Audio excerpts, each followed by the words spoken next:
Star India news కి స్వాగతం.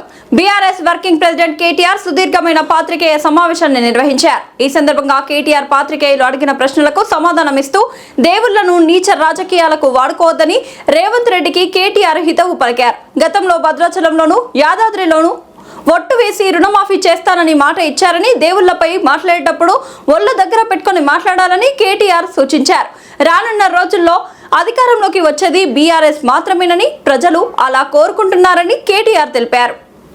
Parliament ఎన్నికల ముందు ఇదే భద్రాచలం పోయి రాముల వారి మీద ఆన అన్నావు, రుణమాఫీ చేస్తా అన్నావు.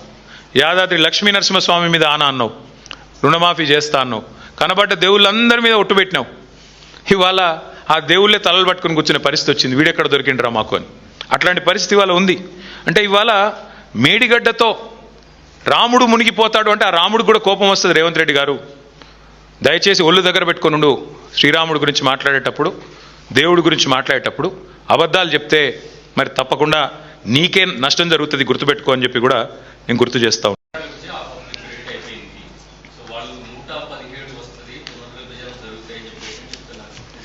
7 కూడా రావు, కాక 7 కూడా రావు. మేము ఇదివరకు కూడా చెప్పినా మళ్ళీ కూడా చెప్తున్నాం, 117 కాదు 7 కూడా రావు.